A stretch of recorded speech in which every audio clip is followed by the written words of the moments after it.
మొదటి దినవృత్తాంతముల గ్రంథము 28వ అధ్యాయము. గోత్రముల పెద్దలను, వంతుల చొప్పున రాజునకు సేవ చేయు అధిపతులను, సహస్రాధిపతులను, శతాధిపతులను, రాజునకును రాజు కుమారులకును కలిగియున్న యావత్తు చరాస్తి మీదను స్థిరాస్తి మీదను ఉన్న అధిపతులను, అనగా ఇశ్రాయేలీల పెద్దలనందరినీ, రాజునొద్దనున్న పరివారమును, పరాక్రమశాలులను, సేవా సంబంధులైన పరాక్రమశాలులనందరినీ రాజగు దావీదు యెరూషలేమునందు సమకూర్చెను. అప్పుడు రాజైన దావీదు లేచి నిలువబడి ఇలాగు సెలవిచ్చెను: నా సహోదరులారా, నా జనులారా, నా మాట ఆలకించుడి. యెహోవా నిబంధన మందసమునకును మన దేవుని పాదపీఠమునకును విశ్రమ స్థానముగా ఉండుటకు ఒక మందిరము కట్టించవలెనని నేను నా హృదయమందు నిశ్చయము చేసుకొని సమస్తము సిద్ధపరచితిని. అయితే నీవు యుద్ధములు జరిగించి రక్తము ఒలికించిన వాడవు గనుక నీవు నా నామమునకు మందిరమును కట్టించకూడదని దేవుడు నాకు ఆజ్ఞ ఇచ్చెను. ఇశ్రాయేలీల మీద నిత్యము రాజునై ఉండుటకు ఇశ్రాయేలీల దేవుడైన యెహోవా నా తండ్రి ఇంటి వారందరిలోనూ నన్ను కోరుకొనెను. ఆయన యూదాగోత్రపు వారిలో ప్రధానమైనదిగా నా తండ్రి ఇంటిని, నా తండ్రి ఇంటిలో నన్నును ఏర్పరచుకొని నాయందు ఆయన దయచూపి ఇశ్రాయేలీల మీద రాజుగా నియమించి ఉన్నాడు. యెహోవా నాకు అనేక మంది కుమారులను దయచేసి ఉన్నాడు.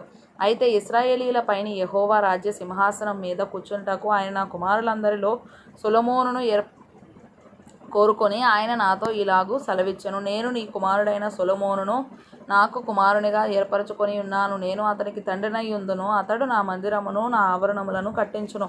మరియు నేటి దినమున చేయుచున్నట్లు అతడు ధైర్యం వహించి నా ఆజ్ఞలను నా న్యాయ విధులను అనుసరించిన ఎడల నేను అతని రాజ్యమును నిత్యము స్థిరపరచుదును. కాబట్టి మీరు ఈ మంచి దేశమును స్వాస్థ్యముగా అనుభవించి మీ తరువాత మీ సంతతి వారికి శాశ్వత స్వాస్థ్యముగా దానిని అప్పగించునట్లు మీ దేవుడైన యెహోవా మీకు ఇచ్చిన ఆజ్ఞలన్నీ ఎట్టివో తెలుసుకొని వాటిని గైకొనుడి.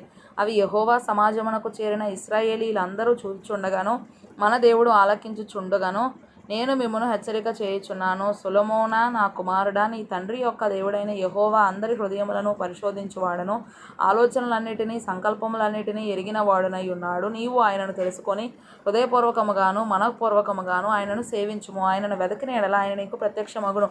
నీవు ఆయనను విసర్జించిన ఎడల ఆయన నిన్ను నిత్యముగా త్రోసివేయును. పరిశుద్ధ స్థలముగా ఉండుటకు ఒక మందిరమును కట్టించుటకై యెహోవా నిన్ను కోరుకొనిన సంగతి మనస్సునకు తెచ్చుకొని ధైర్యము వహించి పని జరిగింపుము.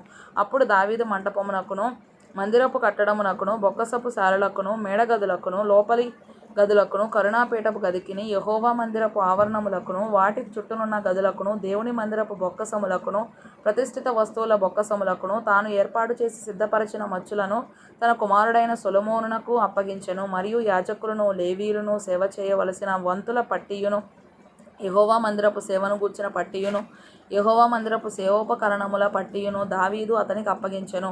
మరియు ఆయా సేవా క్రమములకు కావలసిన బంగారోపకరణములన్నిటినీ చేయుటకై ఎత్తు ప్రకారము బంగారమును, ఆయా సేవా క్రమములకు కావలసిన వెండి ఉపకరణములన్నిటినీ చేయుటకై ఎత్తు ప్రకారము వెండిని దావీదు అతనికి అప్పగించెను. బంగారు దీపస్తంభములకును వాటి బంగారు ప్రమిదలకును ఒక్కొక్క దీపస్తంభమునకును దాని ప్రమిదలకును కావలసినంత బంగారమును ఎత్తు ప్రకారముగాను, వెండి దీపస్తంభములలో ఒక్కొక్క దీపస్తంభమునకును దాని ప్రమిదలకును కావలసినంత వెండిని ఎత్తు ప్రకారముగాను, సన్నిధి రొట్టెలు ఉంచు ఒక్కొక్క బల్లకు కావలసినంత బంగారమును ఎత్తు ప్రకారముగాను, వెండి బల్లలకు కావలసినంత వెండిని, ముండ్ల కొంకులకును గిన్నెలకును పాత్రలకును కావలసినంత అచ్చ బంగారమును, బంగారు గిన్నెలలో ఒక్కొక్క గిన్నెకు కావలసినంత బంగారమును ఎత్తు ప్రకారముగాను, వెండి గిన్నెలలో ఒక్కొక్క గిన్నెకు కావలసినంత వెండిని ఎత్తు ప్రకారముగాను, ధూపపీఠమునకు కావలసినంత పుటము వేయబడిన బంగారమును ఎత్తు ప్రకారముగాను, రెక్కలు విప్పుకొని యెహోవా నిబంధన మందసమును కప్పు కెరూబుల వాహనము యొక్క మచ్చునకు కావలసినంత బంగారమును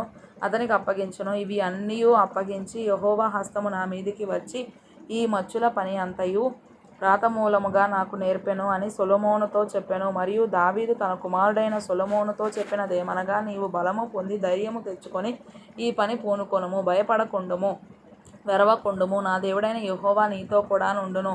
యెహోవా మందిరపు సేవను గూర్చిన పని అంతయు నీవు ముగించు వరకు ఆయన నిన్ను ఎంత మాత్రమును విడువక యుండును. దేవుని మందిర సేవ ఎంతటికిని యాజకులను లేవీయులను వంతుల ప్రకారము ఏర్పాటైరి. నీ ఆజ్ఞకు బద్ధులై ఉండి ఈ పని అంతటిని నెరవేర్చుటకై ఆయా పనులయందు ప్రవీణులైన వారును మనఃపూర్వకముగా పనిచేయు వారును అధిపతులను జనులందరూ నీకు సహాయులగుదురు.